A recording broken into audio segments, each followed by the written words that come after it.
How to create YouTube channel URL. अगर आपने अपना यूट्यूब पे चैनल बना रखा है और आप उसके लिए कस्टम यूआरएल क्रिएट करना चाहते हैं तो मेरा आज का वीडियो इसी टॉपिक से जुड़ा है। आज मैं आपको बताने वाला हूँ कि आप किस तरह यूट्यूब के कस्टम यूआरएल को क्रिएट कर सकते हैं। तो चलिए स्टार्ट करते हैं अपना टॉपिक।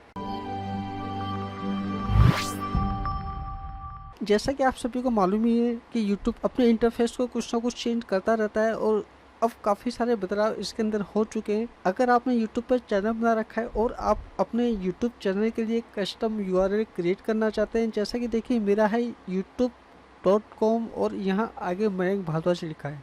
तो इसी तरह का कस्टम यूआरएल की मैं बात कर रहा हूँ, तो ये आप बहुत ही आराम से कर सकते हैं। लेकिन इसके लिए कुछ रूल यूट्यूब के हैं कि आपके कम से कम 100 सब्सक्राइबर होने चाहिए और आपका चैनल 1 महीना पुराना होना चाहिए। तो यहाँ मैं जिस चैनल के लिए कस्टम यूआरएल सेट करने वाला हूँ उसके 100 से ऊपर सब्सक्राइबर हैं और वो काफ़ी टाइम पुराना चैनल है। तो यहाँ देखिए मैंने यूट्यूब ओपन कर रखा है। आपको यहाँ पर अपने आइकन पर क्लिक करना है और आपको एक ऑप्शन दिखाई देगा यूर चैनल। तो आप इस वाले ऑप्शन में क्लिक करिए। इस वाले ऑप्शन में क्लिक करने के बाद आपको देखिए कस्टमाइज चैनल का ऑप्शन दिखाई देगा।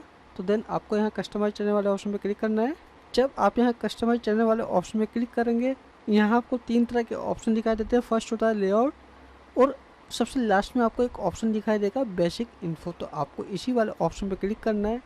तो हमने इसी वाले ऑप्शन पे क्लिक कर दिया। इस वाले ऑप्शन पे क्लिक करने के बाद देखिए आपको नीचे एक कस्टम यूआरएल का एड्रेस दिखाई देगा। तो अभी जो फिलहाल आपका एड्रेस है वो ये है, लेकिन अगर आप अपनी पसंद का एड्रेस क्रिएट करना चाहते हैं, आप चाहते हैं जो आपके ब्रांड का नाम है वही ब्रांड का नाम आपके youtube.com के आ गया है, तो आपको देखिए सेट एक कस्टम यूआरएल का ऑप्शन दिखाई देगा। तो आप इस वाले ऑप्शन में क्लिक करिए। इस वाले ऑप्शन में क्लिक करके देखिए इसने मुझे ऑटोमेटिकली दिखा दिया कि जो आपका चैनल है उस चैनल नेम से अभी तक किसी ने भी कस्टम यूआरएल नहीं बना रखा है। अगर मान लिया देखिए आपका चैनल है और उस चैनल से किसी और ने चैनल बना रखा है और पहले से ही उसने कस्टम यूआरएल सेट कर रखा है, तो आपको यहाँ अलग नेम दिखाएगा। तो फिलहाल जो मेरा चैनल है फास्ट कैन के नाम से, इस नाम से अभी तक किसी ने भी यूआरएल को क्रिएट नहीं किया। तो इसको मैं फिलहाल चेक भी कर सकता हूँ। देखिए यहाँ मैंने क्लिक किया है ओपन और राइट क्लिक करके इसको मैं यहाँ से ओपन करता हूँ। तो देखिए अभी ये फिलहाल मुझे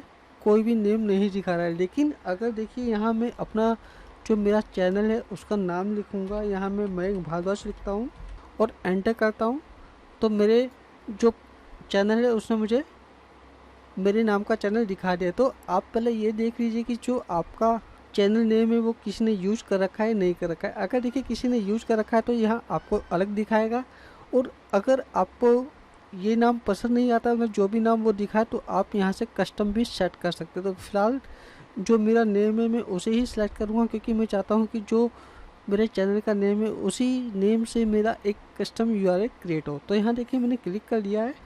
इसे सिलेक्ट करने के बाद आपको यहाँ सीधा पब्लिश वाले ऑप्शन पे क्लिक करना है और देन कन्फर्म वाले ऑप्शन पे क्लिक करना है। कन्फर्म वाले ऑप्शन पे क्लिक करते देखिए हमारी जो सेटिंग है वो सक्सेसफुली हो चुकी है और हमारा जो यहाँ यूआरएल है वो भी चेंज हो चुका है। तो अब मैं इस यूआरएल को यहाँ से राइट क्लिक करके ओपन करके भी देख लेता हूँ। ये देखिए यहाँ मेरा यूआरएल ओपन हो चुका है। तो ये एक आसान तरीका था जिसके माध्यम से आप अपने चैनल के लिए कस्टम यूआरएल बना सकते हैं और उसे कहीं भी पब्लिश कर सकते हैं। बस इसके आप नियम याद रखिएगा, आपके चैनल में 100 सब्सक्राइबर होने चाहिए और आपका चैनल 1 महीना पुराना होना चाहिए और जो आपके चैनल का नाम है उस नाम से किसी और ने वो यूआरएल क्रिएट ना किया हो। अगर ये सब चीज़ें आपके पास अवेलेबल है तो आप बहुत ही आराम से अपने चैनल के लिए कस्टम यूआरएल क्रिएट कर सकते हैं।